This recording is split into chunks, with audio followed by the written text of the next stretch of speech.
মদ বিক্রি করার প্রতিবাদ করায় একই পরিবারের ৬ জনকে মারধর ও সোনার অলংকার এবং মোবাইল ছিনতাই করার অভিযোগ উঠল ৪ ব্যক্তির বিরুদ্ধে। ঘটনাটি ঘটেছে তুফানগঞ্জ ২ নম্বর ব্লকের দক্ষিণ রামপুর এলাকায়। ঘটনাকে কেন্দ্র করে চাঞ্চল্য ছড়িয়েছে গোটা এলাকায়। ঘটনার পর শুক্রবার বক্সিরহাট থানায় একটি লিখিত অভিযোগ দায়ের করে আক্রান্ত পরিবার।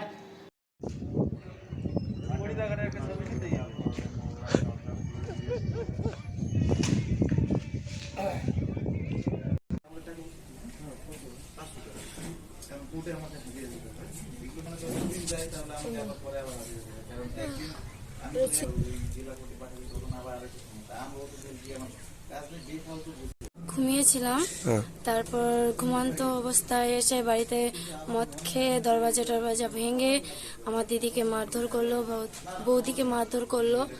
তো আমরা আটকাতে গেলাম, তো আমাদেরকেও মারধর করলো।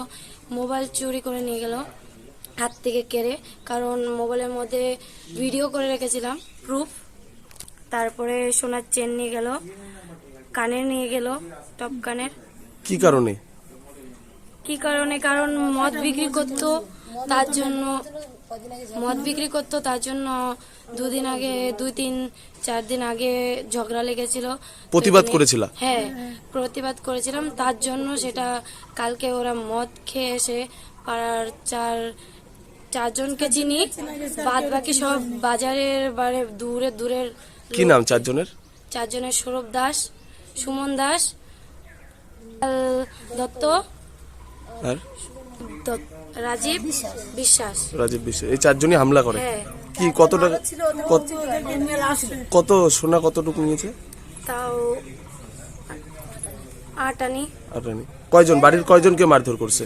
সবাই বাড়ির ফ্যামিলিকে ধরে। কয়জন টোটাল? আমি 4 আছি, বাদ বাকি বাড়িতে আছে সবাই, বিশেষ করে টোটাল কয়জন?